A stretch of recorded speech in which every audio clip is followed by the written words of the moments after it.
involved in online teaching and learning. This topic is really, really new in our context. So hopefully, you will have some takeaways. Next is what you can do to keep your students safe from online threats when you engage them in online teaching and learning. And lastly, we'll have some takeaways, so which will be safety tips and rules. Thank you. And just to give you an overview of what is in store for the next 1 hour, we are going to try to find out a little bit about you and understand what you do online as a teacher, really. What are the platforms you use, what tasks and activities you do. From there, we are going to discuss some key issues involved in online teaching and learning, which are very important for your own safety and your learners' safety. However, this webinar is largely going to focus on safeguarding children, but of course, some of the tips are very relevant to you as well. We are then going to move on to looking at some situations. Some teachers around the world are facing trouble with many things online, especially around safeguarding children. We're going to look at some case studies or cases, I would say, situations of teachers, and we are going to help them. So you are going to help them eventually. We're going to find solutions for them. Of course, the webinar will end with some tips for you, some practical tips that you can take away and apply immediately. And of course, there will be time for question and answer at the end. Thank you. So moving on. Yeah, and we try to make today's session as interactive as possible. So as Radhika mentioned as well, whenever we'll be talking on help the teachers, definitely there will be interaction. But even to learn what do you do online as a teacher, we'll begin making it more interactive from this particular let's say session, this particular component. So let me move ahead. Could you please answer this question? It's more general, kind of a little bit vague as well. What do you do online as a teacher? So go to www.menti.com and use this code as shown on the screen. And if you have already downloaded Mentimeter application in your smartphone, then you also can run the application and use the code to respond. So it's up to you which mode would you use. So www.menti.com, and then the code is here, 925465. It's an open-ended question, so make sure that you respond it in phrases or short sentences so that we can quickly show you, which will appear in a bubbles or kind of box as well in Mentimeter. So in the meantime, when you will be going to Mentimeter and using this code, I'll just go to the Mentimeter platform and then see how many of you have started posting the responses to this question.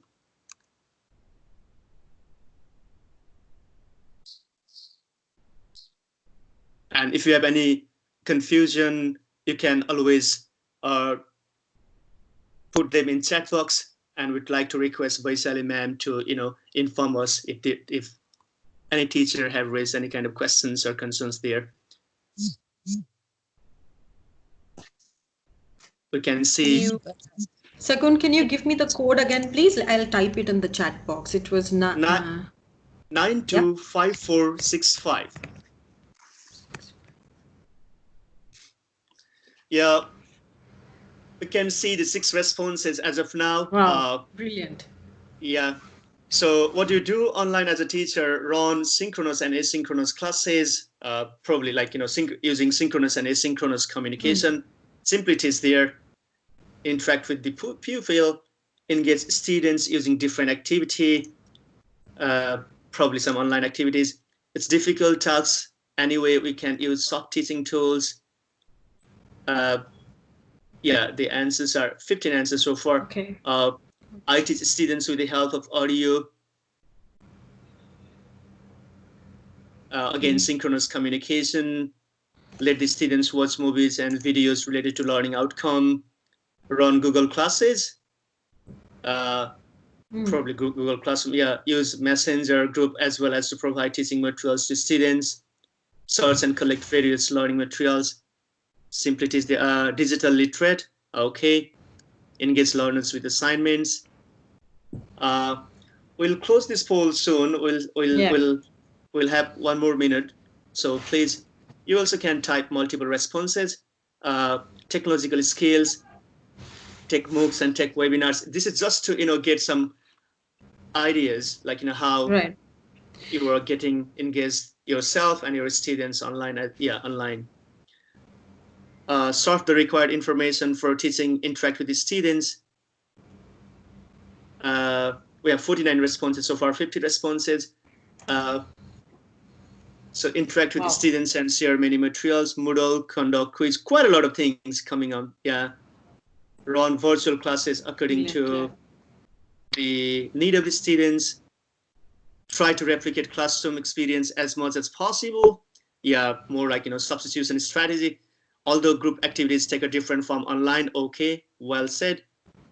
Schoology. Yeah, some of you have mentioned the particular platform as well to take virtual classes, students in teaching learning activities and encourage them to study. So we'll close this. Yes. Let's say close this app in now. Let's say 15 seconds. Engage students. Uh, we can remotely share ideas being physically absent. So source videos and other related materials for making subject matter vivid. Okay, now we'll close this. But you can, yeah, if you have any, yeah, if you Yes. have any, let's say, anything to share which you think like that's really important, then you can, keep on posting. We can review them later as well. So from here we can see your engagement as a teacher uh, is so diverse. Like but again, the common theme is actually you want to make your students more engaged. Uh, using different platforms, for example, sometimes using PowerPoint presentation, like using some platform like Schoology or Google Classroom and so on. So anyways, like you all of you are talking more about integrating technology, digital technologies in your particular subject or in your classroom. Do you, Radhika, do you have anything to add here? No, it's really impressive, the range of responses we've got. And I would already like to congratulate everyone. It's really nice to see everyone interacting so much. And some of the mentions, the range is from really low resource to high resource, including a range of digital platforms, which is really good. I think today's webinar is going to be extremely relevant for this group. Okay, yeah. And just to add one more comment, like you are already familiar with synchronous and asynchronous communication. That also shows like you are more aware of, the blended kind of nature, and you might be, yeah. It also shows like probably you are at this stage to, decide. You are at the stage to take a right decision, which communication can be, used, which kind of communication can be used in which situation as well. So yeah, and the point that I'm mentioning here, it is like in that case, like it's really good to learn now what different measures have to be taken into account when we talk about online safeguarding. So let me close the poll now. uh, we have the next poll as well. uh, uh, so please Yes. again, uh, so first of all, let me close the poll.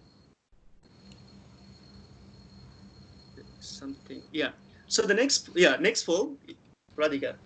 Yes, so you're online out there, all of you. It's very clear from your responses. We want to know to what extent do you feel safe online? If you could just continue to be on the website and respond to us.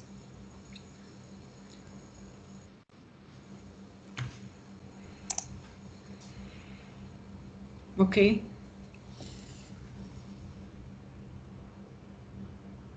All right. Interesting.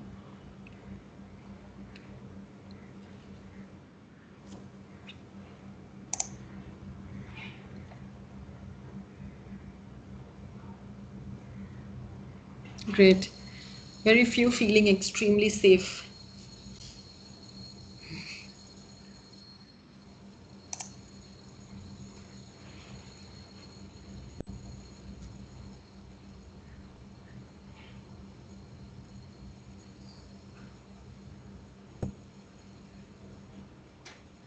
All right.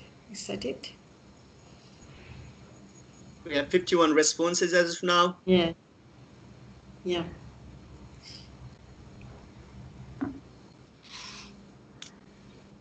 Okay, there are some in the chat as well. I guess they were not able to go on the website. Safe, safe, safe. Everyone feels safe on the chat at least. Mm-hmm.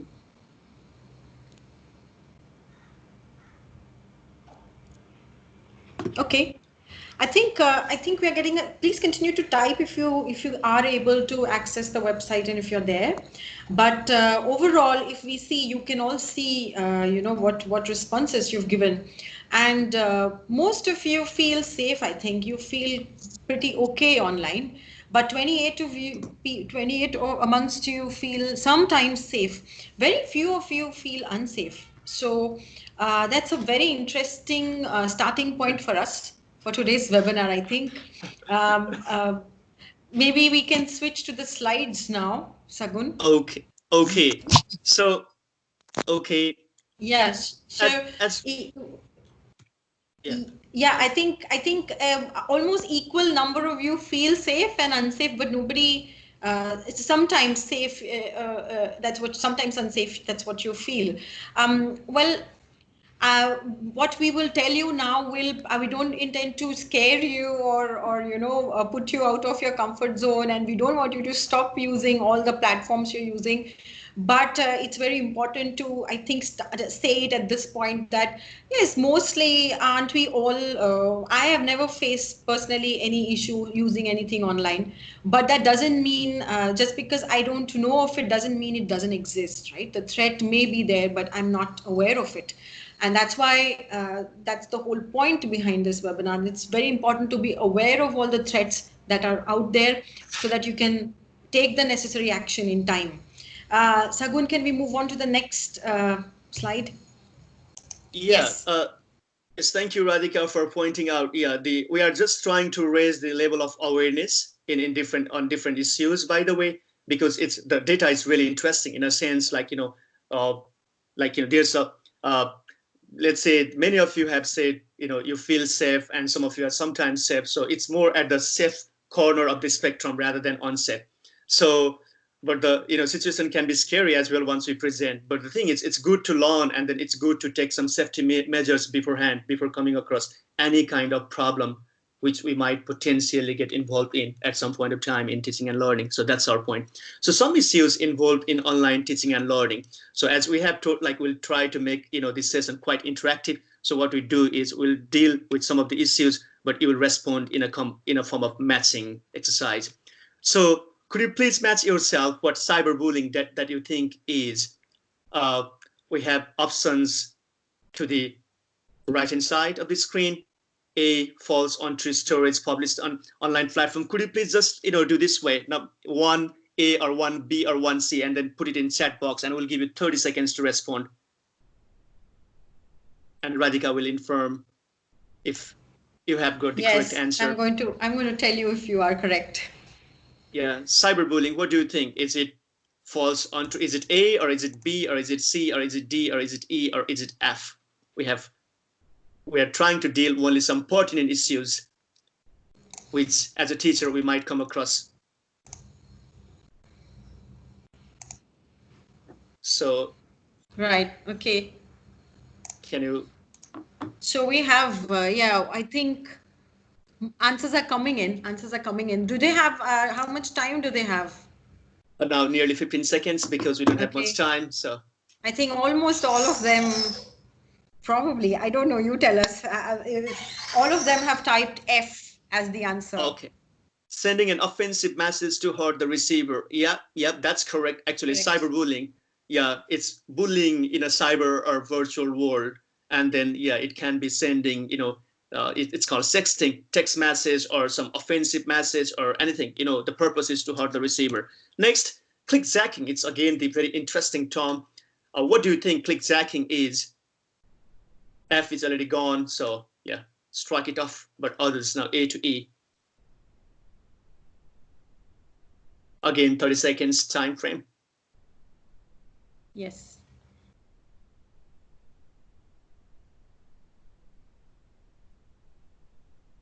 Okay. So far it's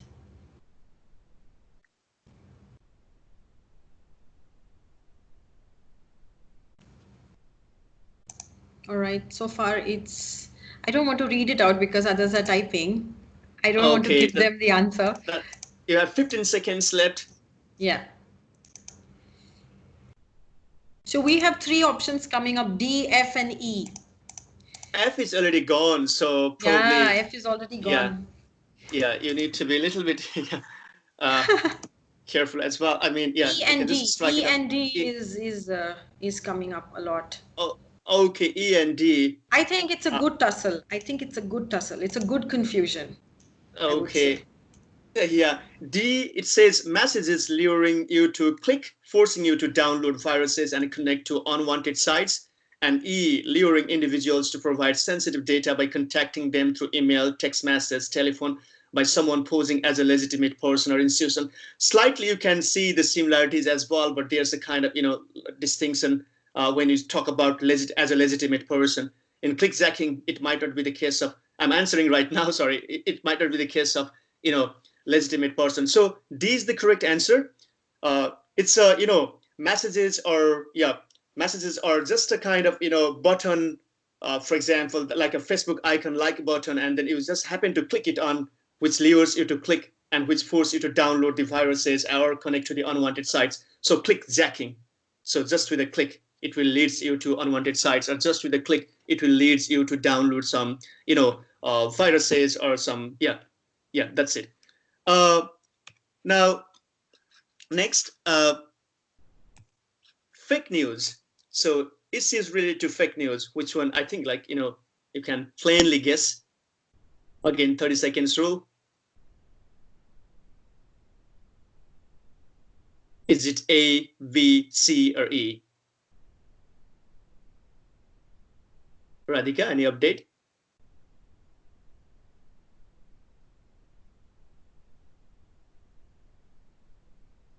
Just a minute, just a minute. It's like it's pouring in. It's mostly A coming in. Okay, okay, A. So you have now 5 seconds to. I mean, our participants have 5 seconds to Yeah. respond. Uh, okay, is it mostly A? Yes, mostly A. Okay, you are right. Like fake news issues related to fake news, it's a false or untrue stories published on online platforms. It can be, and these days quite a lot in social media platform, social networking platform. Yeah, so this is also very much Yeah. common challenge these days to filter. Next, befriending or talking to a stranger. Now A is gone, D is gone, F is gone as well. Now befriending, and again the 30 seconds rule. Which one do you think? Uh, yeah, befriending and not talking to a stranger. We are talking more common issues rather than Yeah. there are quite a lot of issues when you get involved, or when you make your students get involved in online platform. Mostly C coming So up. okay, so you're right. Like let's not take quite a long time. Befriending and Yeah. or talking to Yeah, we a can stranger. move on. It's exactly. Friends request to strangers are receiving similar friends request as well, similar friend request. So we'll deal this later quite. I mean I mean not quite a lot, but we'll deal this later briefly, even when we deal some particular components as well. But for the time being, let's move on. So Zoom bombing, the popular challenge these days, yeah, in online platforms. So which one do you think? Now we have only two different Yes. options to be to be chosen. It's a swooping bee. Okay, B. Then you are right. Like it's the unwanted intrusion into a video conference call.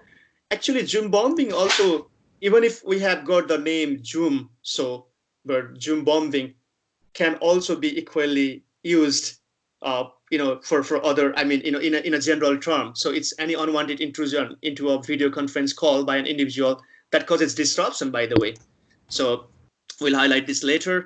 And last one is the last option is remaining, so you don't need to right. So Yeah. phishing, it's luring individuals. So the difference between phishing and clickjacking is, in phishing, what happens is, as a legitimate person or institution, someone contacts you.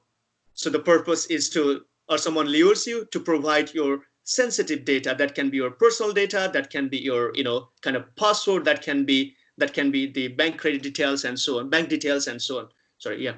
So these are the correct answers. I mean, this slide shows you, like And which. all of them were correct. I think all of Yeah, them were on track.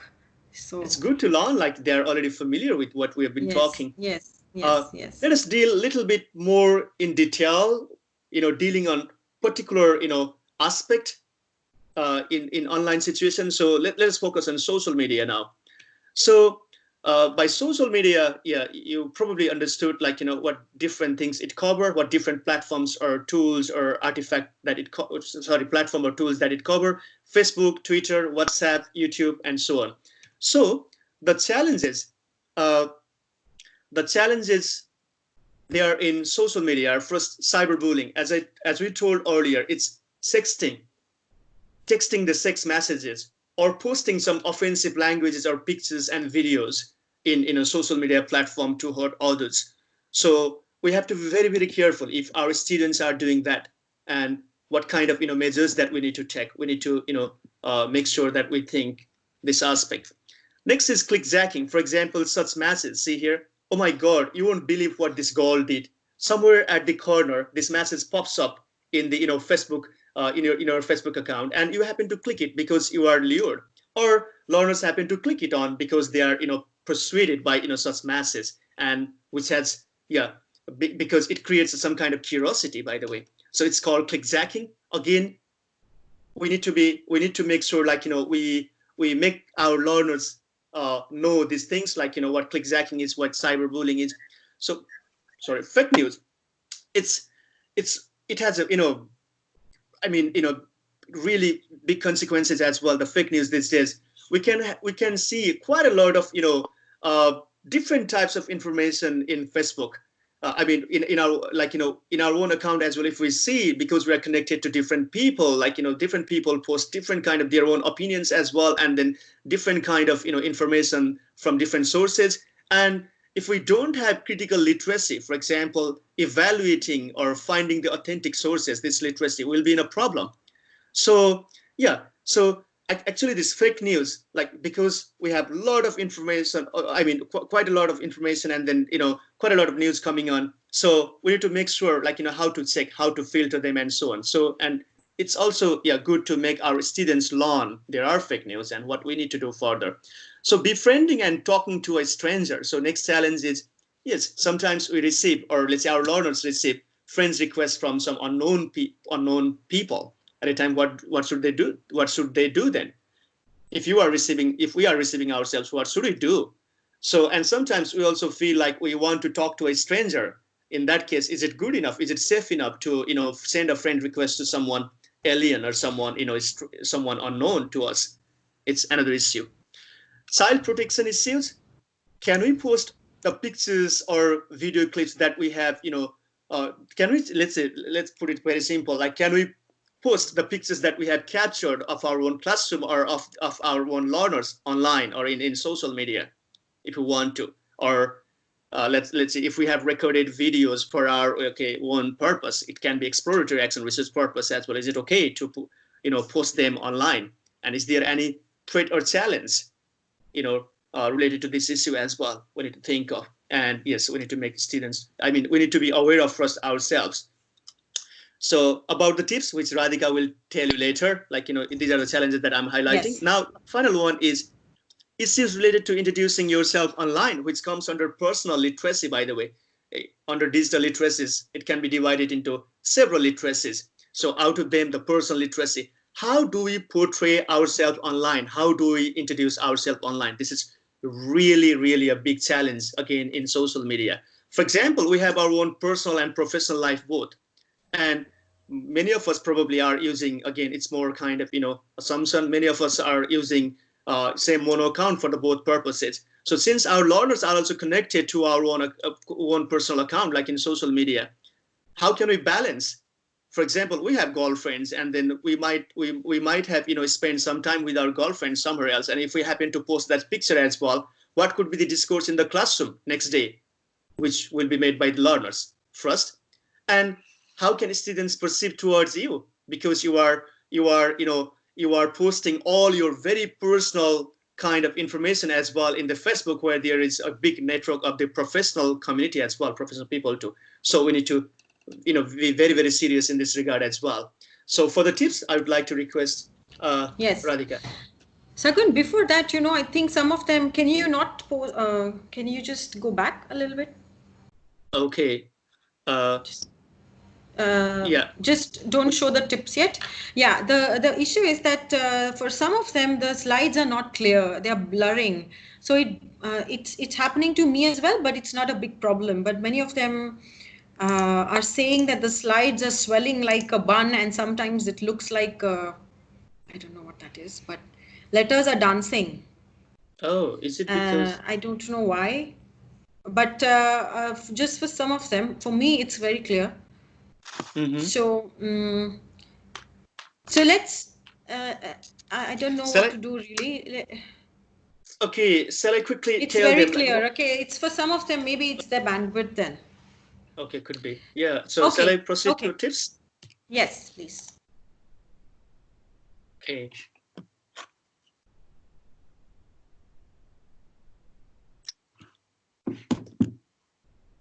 Yes, Radhika. Yes, sorry.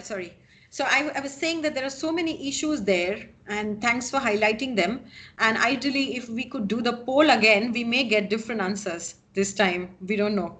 But to going to the tips for everyone, what could you do to protect you and your students, right? So first important thing is orient your learners to these threats and keep checking on them. It's just like you said you were feeling safe. Many of your learners may feel the same thing. They may feel there is no tangible threat around me, so I must be safe. But it's important to orient them to give them very specific examples of clickjacking, of cyberbullying, of fake news to make them aware of the different kinds of challenges out there. And also keep checking on them. They may not be very comfortable reporting this to you immediately, so very important to keep checking on them and seeing how they are feeling and if they're facing any trouble. The second point is train learners to always check for authentic sources when reading news or information, right? So by train, I mean that it's very important to make this a part of your conversation, a part of your lesson every time. If somebody brings in a piece of news, or if you have spotted a piece of fake news somewhere, very good idea to bring it in into the classroom once in a while. Get students to think about how they could find out whether this is from an authentic source or not, and engage them really in that exercise of constantly filtering information and building their information literacy. So that is what I mean by train. And it's very ongoing. It cannot happen after one lecture. So it's good to bring it up in a timely manner. Also make learners aware of the dangers of befriending strangers. I think, again, the online world is so virtual, really, that because we can't really feel the threat and sometimes even see the threat, it makes us feel very secure, like it's false security that we get living in the online world, especially on the social media apps. But it's very important to make learners aware what the dangers could be of befriending people, even of their own age, whom they don't know, and how it could it is it, while it's very difficult to bring in specific examples of these cases. I think it's very important to just very clearly lay out the dangers of where that could lead to, right? The next one, Sagun highlighted the issues around child protection, and I personally feel very strongly about this. Recently, I also read an article on sharenting. Sharenting, just like parenting, where parents tend to post pictures of their children online on Facebook if they've won a trophy or if they've won some competition or just because they're looking nice.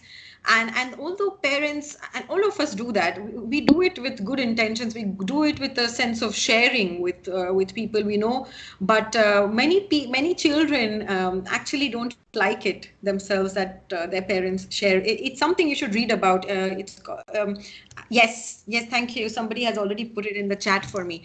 But coming to this point about child protection, often we take pictures of our learners.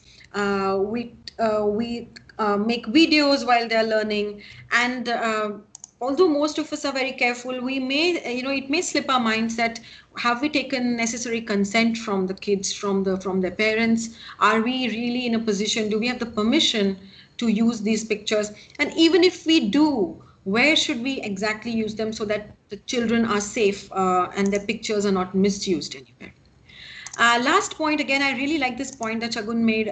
Something, I took personally took some time to see what Shagun meant, but slowly I realized that there is a big problem if you portray yourself inappropriately. By inappropriate, we mean not being yourself, but at the same time being selective about what information your learners are being able to see on those platforms. So very important to be careful about how you portray yourself online, and that will make the classroom atmosphere online or face to face very very neutral and safer. Moving on, so Sagun has just talked about social media, but we are going to talk about some video conferencing platforms as well now, right? So, especially today, because of COVID-19, I know many of us have gone online to teach our learners, be it phones, SMS, WhatsApp, Facebook, but video conferencing. I saw many of you said you've been using a lot of video conferencing platforms as well to teach. You've already been, the biggest challenge is Zoom bombing. And although, as Sagun also mentioned, although this word begins with Zoom, it need not be just on Zoom, it can be on any video conferencing platform. You can see on the right, there is a recent case in Oklahoma City University where their virtual graduation ceremony was Zoom bombed with a racist attack. So this is happening a lot nowadays. So we need to be very, very careful about allowing people we don't know into our video calls. So if you see now, you can see that when you tried to join this meeting, you were made to wait in a waiting room. Our team is trying to find out who you are in terms of tallying your name with our registration list, and we're trying our best to keep this meeting safe. And that's what you could do. The second problem with video conferencing platforms is, many times uh, we record meetings, or we would want to record our lessons, and these recordings could be used inappropriately by others who have access to it. So I'll come to the tips shortly, but this is something that is, again, very few people register this challenge of recording and misplacing the links or giving access to people who don't need them. So, what could you do to protect yourself and your children online, right? When it comes to video conferencing platforms. So, first one is definitely, you all know, you can secure your meetings by using the password feature. Most video conferencing platforms today allow you to add a password, and that is one level of security that you can add to your lessons or calls.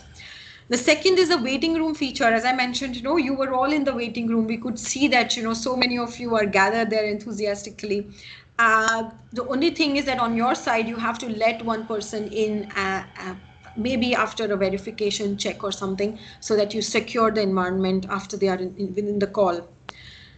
The next one is, try not to record your meetings. Now, we're saying this knowing that, well, sometimes, when you record your lessons that you're doing online, they may help you to improve. You may want to record yourself to look at it at a later point and see what changes you could make. How did the lesson go? Or simply, for example, right now, I'm sure many schools probably are doing a short research in their schools, how COVID-19 is affecting teachers and how are they teaching online. So they may want you to record your lessons. But unless your school has a very clear policy on where the recordings will sit, who will have access to them, if you don't have any of this, we would recommend just avoid any recording so that it doesn't come to you. It doesn't boil down to your responsibility, right? And the last one is very interesting. You could ask, when you have the meeting on, you could ask your participants, your learners, to maybe use their first names only in their profiles, not the full names. I know it could be a little tricky to verify each one of them, but at least if we really are in bad luck, and if somebody Zoom bombs the meeting, they will not find all the details of the participants. At least they will not get the full names, and that way you will be able to protect the children. So that's about video conferencing platforms. One last point I wanted to make is that if you can see my video right now, it's something I'm trying for this webinar. You can see that the background is blurred, right? Mhm. So many video conferencing platforms also allow you to choose a background which is not your house, or it can be the London Bridge, or there are really very fancy backgrounds out there. But what it does is it makes your makes you as a speaker very neutral. It doesn't let participants see what's happening in the house in the back, and actually keeps you safe in a way, and helps you have that professional and formal tone in the lesson. So that's also something you could try. So moving on, Sagun, you're going to tell us about emails, huh? Yes, thank you, Okay. Radhika. But I would like to add one more quick comment here as well, because many of the teachers right at this moment are also organizing different teacher education program using Zoom. So I would like to request, like, you need to consider this Zoom bombing issue, and then the tips which we have mentioned here for your, upcoming programs as well, whichever you have designed, because, like, there will be a problem later. Right now we feel safe. Now, yes, thank you, Radhika. So now moving on to next slides, we'll be talking about the emails. Sorry, I'm getting stuck on. Oh yeah, so email.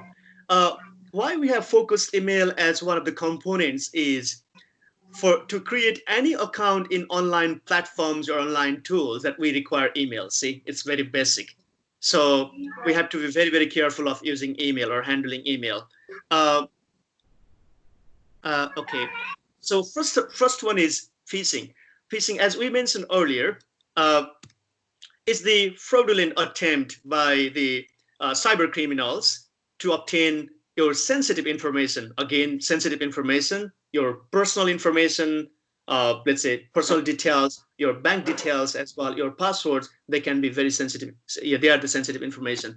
And what do they do then? These cyber criminals, they disguise themselves as a very trustworthy entity or institution. So we need to be very, very careful. Again, here comes the concern that we raised of more critical or information literacy, checking the sources if they are the uh, legitimate or legitimate institution or representative of legitimate institution. Sometimes a little bit twist in the names as well. For example, Bank of America, instead of Bank of America, Bank of A, instead of M they will write N and R, which seems like M. If you quickly look at NRR, if you combine N and R together, it seems like America, AM, but it's actually ANRICKCA, America, Bank of America. So quickly checking, but other, your interface and all the details will be same. So we will be confused. It's phishing, spam again. Uh, Spam, we receive quite a lot of unwanted junk emails, which I will show you later as well, as an example that I received myself. So we again, even if there is spam filter and all the, our emails will send all the spam emails to the spam section. But again, sometimes, like, some institutions also ask us, you might have received your email already and it might have gone to the spam. Could you please go and check your spam as well? At a time we go and check our spam, and in the meantime, if we come across some very persuasive, again, emails, and if we keep on clicking them, then again it's going to create a big problem. So we need to make sure of ourselves, and again we need to make sure, like, we don't do these things ourselves, and we also need to inform our students. Next, ratting, which might be new to you. So rat actually stands for remote access Trojan. Trojan, yeah. So it's a type of spyware that criminals, again cyber criminals, can use to access your computer or mobile device. What happens is they will send it as an email attachment, can be sent in a different form as well, because we are talking about email, I'm connecting to email, can also be sent as an email attachment. And it is to take control of those devices to obtain your personal information or spy on you. Sometimes once you click on it, and then it downloads the particular software, and this software, when you download the particular software, you also happen to download the spyware along with this as well. So we need to make sure, like, are we downloading the software from a very trustworthy site? Are we downloading it by clicking on, the sections, by clicking on, let's say, on the icons or buttons, whatever available there, which is more like red. So we need to be very careful of this. But I mean, our focus is, are we downloading the software or any kind of files from the trustworthy site? Then, if not, then we need to think of, and we need to make our learners as well aware of this issue. This is particularly rating. Now, the tips to address these issues which are related to email are, you need to ask your students to try to avoid opening spam emails, which is very, very straightforward. uh, you need to make sure that you and your learners have very up-to-date antivirus or anti-spywares. In our cases, it might be technically difficult. For example, we might not be able to purchase ourselves online these spywares and anti-spywares and antivirus. But let's see other possibilities as well. Probably institution buying bulk, and then you can share that license or whichever way. But we need to have some kind of antivirus and some kind of anti-spywares as well, so that our machines that we run are yeah, protected. And again, we also need to make our learners be informed of this issue. And also, we also need to, yeah, it's good idea to run the firewall in our machines when we download certain uh, let's say certain softwares or certain files. So next is, you need to ask your learners to report about, this is really important, ask your learners to report about any unwanted or suspicious emails that they receive to you as a teacher or their parents. Sometimes students might be feeling like, okay, because they have won something like $1 million or blah blah, whatever will be there, the message. So they might be thinking, oh no, I can't share right at this moment, because if I share it, then things might go to the other direction, they might feel so. But you need to mention what kind of emails are suspicious emails, what kind of email, like generally what information can be there in the email, which are spams, by the way. If you inform them, then they will be pretty much aware, and then if they come across any kind of such information, then they will quickly report you. So this is important again, and this is all related to email. Now we have help the teacher section to make it interactive. Radhika? Yes. Sagun, I've been told that we have very little time left, almost maybe 10 minutes more if I'm not wrong. So I think we have four situations. Let's look at two quickly, and so that we have some time for Q&A as well at the end. Okay. So yes, as I mentioned at the beginning, everyone, I'm taking note of all the questions you are asking there. I've tried to answer some of them, but we'll keep them for the end. So help the teachers is like, we have some situations for you. We are going to show you some cases, and we would like you to take 30 seconds quickly and type your answers, your solutions in the chat box. Okay. So Sagun, can we move on with the first one? Yeah. So case one is, Meena, a class 10 student, reports to her teacher that her classmate Sudeep has sent some offensive content to her via Messenger. What should the teacher do? What do you think? Can you type your answers? You have just 30 seconds.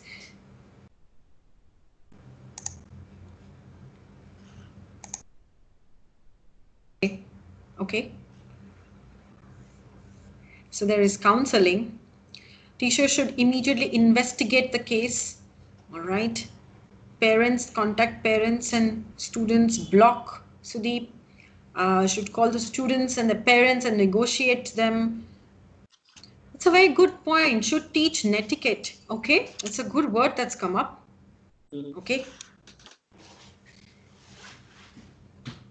All right. Counseling. Need to talk. I'm very glad that you're coming up with this human solutions, like talk to them. What's wrong? It's very interesting. Not to repeat the mistakes. Okay. All right. All right. Okay. All right. I think. All right. So we are up with time, unfortunately. But I think most of you are saying like you should talk to them. If this is, Sagun, I'll hand it over to you, but my tip would be that if this has happened on a closed group, or your classroom online group or something, some teachers also disable student to student interaction, over messenger. So they open it up sometimes for tasks, but there are some features which you can leverage, so that you can not let, for example, Meena and Sudeep talk to each other individually, right? So in terms of technology, there are some solutions. But I agree with all of you that, this is again a classic case where Sudeep doesn't feel that this is wrong, and this can probably be go unnoticed, and there will be no harm for anyone. Sagun, any points from you quickly? Yeah, just a quick note is precaution, informing them beforehand, coming like before coming across any kind of situation. That's the teacher has to do, and then others, like you mentioned yourself, and then the teachers also, mention themselves. So yeah, that's Yes. it. Yeah, great. Okay, so let's move on to case two quickly, right? Okay, so this is, I think, very relevant for today, today's times, I mean. So Jay is excited about teaching online, and during one of his recent classes, he took pictures of his learners learning online, and he's now looking forward to sharing these pictures with everyone because, clearly he wants to share the excitement. So what should he do? Should he share? Should he not share? What should he do? Can you type your answers? You just have 30 seconds, unfortunately. We are so very sorry about not giving you a lot of time. Okay. No, no, no, no. Take consent, take permission. Yes, very good. Yes, from the participants. Shouldn't share. He should ask students for consent. Consent, not at all. Better to take consent. Excellent. We should not share. Better not making it Hello. public. Brilliant. Okay. Uh, yes, I think. It's unanimously consent needed. Some of a very interesting spectrum again. Some of them are saying we should take consent, which is of course correct, and they are saying that generally better not to share. My summary would be I agree with both approaches. My question would be, where is he sharing? Because if it's a closed parents group or a closed group, extremely secure group with consent, he may want to share, but I would definitely not share my learners pictures on social media where everyone can see. What about you, Sagun? Oh yeah, that's it. Yeah, yeah. I guess you summarized Yeah, well, so I don't need to. Yeah, I don't have any comments here. Shall we move to great. case three? I unfortunately I'm not sure. I'm just going to check if our team is It's allowing us. it's 12:17. Sorry, it's a Dublin time. Right. I Yes. guess we have 7 minutes I think left. I think let's move on to the tips quickly, and we can take some of the questions later then. Yeah. Right. So, we want to, as we said, we want to end the webinar with some practical tips for you. We thought of 8 tips. We wanted to make a short list, but it's pretty much a long list. To begin with, it's very important to involve parents in the learning process as far as possible. Parents need to oversee what's happening online because that's where you have one level of control, right? So when I mentioned earlier, orient learners to the threats and dangers, it's a good idea to send a document also to parents outlining how your lessons will be, what you would do, what platform you would use, what security measures you're using. So keep them in the loop. If recording or doing video calls, formal consent is absolutely necessary. I think you all agree with that. I don't want to get into the detail there. Third one is design tasks carefully. And this one is where Sagun and I have discussed at length, and we've actually, it's been a very enriching discussion. We feel very strongly that because there's a lot of content out there online, it's very important to pick what is appropriate for your learners, design tasks very carefully, and avoid any controversial, offensive texts, visuals, or videos, because these are, the content out there is not all educational material, right? So when we as teachers pick this material, we need to be very careful. We need to empathize with learners and see if this is going to really fit with my learners? Is it really good? Is it really good quality? Is it appropriate? Most importantly, the fourth one is make sure the material you're using is free of any copyright concerns. Again, I receive many messages with documents online. There are many PDFs available online for free. You may, there may not be, it may not be legal to share them without any copyright concerns. So that's something you need to check. You want to go to the few, you want to cover some of the Uh, last ones, Sagun? Okay, so Yeah. the feedback and submission of student work, actually, they have to be always, done in the closed communities. By the way, sometimes we might be overwhelmed, and then we might be sharing in, the social media platform or somewhere else. So again, it has got some other implication as well. So make sure that always the feedback and submission of student work, uh, you do them in, or it needs to be in always in a closed community. Next, sixth point, yeah, we already highlighted, so alert your students to suspicious activity. This I don't want to talk much. But the seventh point, which we talked quite a lot earlier as well, you may create a separate professional account. You may see, we're using a hazing here. You may create a separate professional account or profile if you have time to manage your multiple accounts. But if you have a mono account, like social media platform, be it Facebook or Twitter, or in even in creating a YouTube channel and so on. So make sure you think always your professional part as well, professional aspect as well, and you behave accordingly. Last one, which is really really important, is, say, create agreed guidelines of behavior and clear examples of what is acceptable and what is unacceptable behavior. You can do as a teacher from your, for your own classroom. Your school can do for your school, and a little bit beyond. Like if you have clusters of a school, you also can, create the agreed guidelines of getting involved in online activities in the, in that much, bigger setting as well. So we need to act, quite cautiously, creating these agreed guidelines of behavior, what can be done and what cannot be done, what is acceptable and what is unacceptable behavior. Why don't we start from our own classroom, creating these agreed guidelines, and later even, yeah, national policy also can adopt this in their own plans and policies. That's it. And these are the tips from our sides. There can be a lot Great. of other tips as well. Yeah. Yes, yes, yes, yes, yes. Thanks a lot, Sagun. All right, Yeah, so Vaishali, over to you.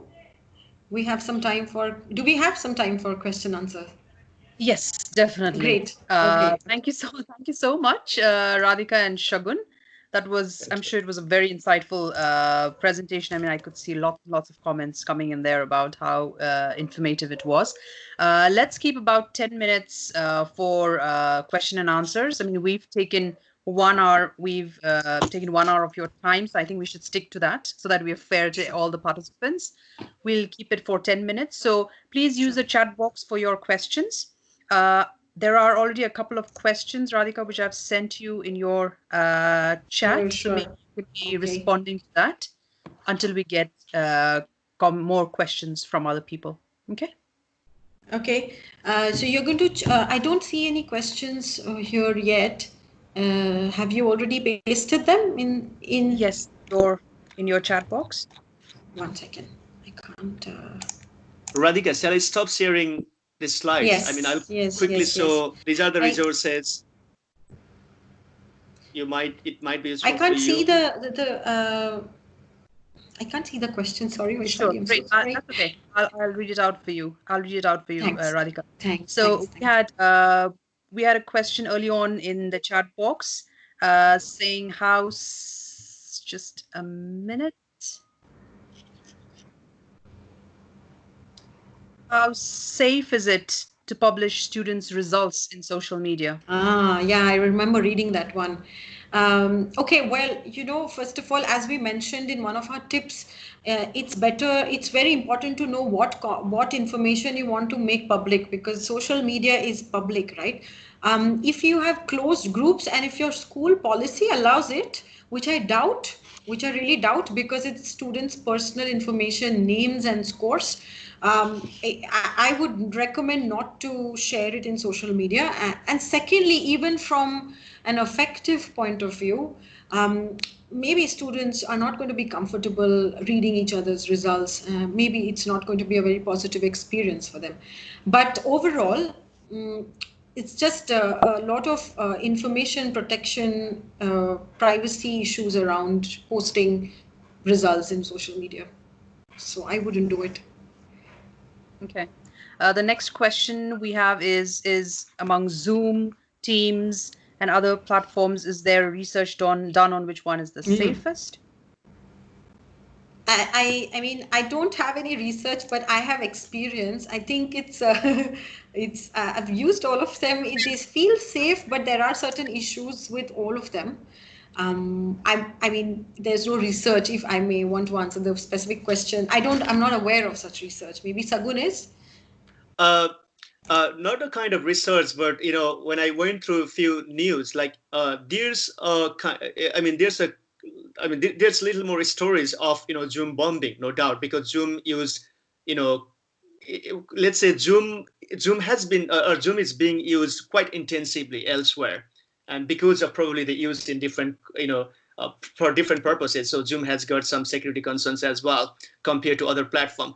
But lately, when I went through the remarks from CEO of Zoom, what I found is there are security concerns with security concerns with other tools as well. But what measures that we can take then? For example, creating a waiting room, not sharing passwords that we do these days in a Facebook that way, and as Radhika mentioned earlier as well, probably asking participants to come up with their real name. So this can be the wherever, because whatever platforms that we may be using, for Easy Talk or Google Meet or Zoom or this Team, anything, the principle could be the principle, the functionality could be the same. What we need to do is like how do we operate then? That we need to actually concentrate on those aspects. Thank you. That's it. Okay. Shagun, I think there's one question that is directed to you. If we have taken consent from the parents, do you advise sharing of students' photos on social media? Okay, if you have taken parents' consent to be shared widely again in social media as well, then you might. But again, we need to ask ourselves, what's the purpose? What's the purpose? And again, retention of information is another issue. For what purpose we are sharing, and again, what kind of pictures are we sharing? What kind of photos are we sharing? So we need to be very, very clear. So getting consent is one thing, definitely. But again, while getting consent, we have to make these all things clear. For what purpose we are, getting consent from the parents, in relation to, sharing pictures. So if we make things all clear, then that's fine. But again, we need to ask ourselves, for what purpose are we sharing? What's the, larger benefit that it can, have? So that's my point. Yeah. Radhika, do you have any? Maybe No, Radhika, I think, yeah. There's another question That's similar to that, which yes. probably we can take. Yeah. Pappu Mehta has asked, there is now a sudden craze for online classes. Many private schools are posting lots of photos and videos showing that they are conducting classes online. How safe is this? Should parents' consent be needed or not? I mean, quite probably you've got the answer said already, but maybe just another reiteration. Yes, yes. I think I would reiterate again that it's not safe. It's very important. Consent is very important if you are using any video or any photo of your learners, be them, let the learners be adults, young learners, whatever the age group. It's very important to get their consent formally and also from their parents for you to be able to share something like that online. And after you get that consent, I think it's really, it's up to you. But if I've always resisted posting anything about my learners on social media because it's very open in nature. If there is a closed group on Facebook or something, you may want to consider. That would be my response. Okay. I think, Vaishali, just to add, I have this very interesting question here in the chat, which is very important. So can I just read it out quickly? Sure. Yeah, Definitely. so it's many of our students do not know about cybercrime. There is no content in our curriculum to teach about them in lower classes, especially for new users. Basically, there is no material, no content, no lesson plans for bringing it into the classroom. So I've just said I've answered this question in chat, but for everyone's benefit, we're going to show you some resources, a couple of links that we have. British Council has come up with remote teaching tips, especially for the time like now, where teachers are increasingly going online. And one of the guidance notes in that series is on online safety, which has a lot of lesson plan ideas on how to bring these conversations into your classroom. So we will be sharing the link very shortly, and you can use that later. Okay. I think we're already 10 minutes way beyond our time. So I think we'll close now. Thank you so much. There were a couple of questions related to the next webinar on the chat box. So again, sorry for the inconvenience. We will try and ensure that the Monday's webinar will not have such issues. Rather, we'll be putting out an email. If you have registered for the Monday's session, you will be receiving an email from us again with any changes, if there is. If we are still going ahead with Zoom, you probably won't receive or hear anything from us. But please do make sure to check your email this weekend so that you're aware of what the next session, the platform that we'll be using for the next session. Okay. And the next session is very relevant. It's kind of a follow-up to this as well, because we'll be talking about a lot of remote teaching tips. So if you haven't really registered, please do so. But about the platform, we'll get in touch with you. So this weekend, please make sure to check your emails quite regularly. Boysaliki, can I speak a few words? Okay. 1 minute, 1 second? Yes, sure. Okay, thank you very much, Radhika ji and Sagun ji, for your important and very fundamental sharing on social media, video conferences, email, Zoom bombing cases. So there are pros and cons in use. They are really relevant in the context of today's in Nepal also. Due to lockdown, we are very much obliged to go for the virtual teaching and communications. Actually, your tips are very, very fruitful and helpful for the social media, how to use it. And we all are very much enlightened. And from the organizer's side, I would like to express our sincere gratitude to both presenters, Radhika ji and Sagun ji, and wish you all the best and stay safe. And I would like to thank all the participants for your interactive kinds of participation. Thank you, Baisali ji. Okay, we'll meet you again in the next session. Thank you very much. Thank you, Motikala ma'am. Thank you, everyone. Thank you, Motikala ma'am. Thank you, Baisali ma'am. Yeah, thanks, Radhika. It was really it was really nice collaborating with you. Yeah.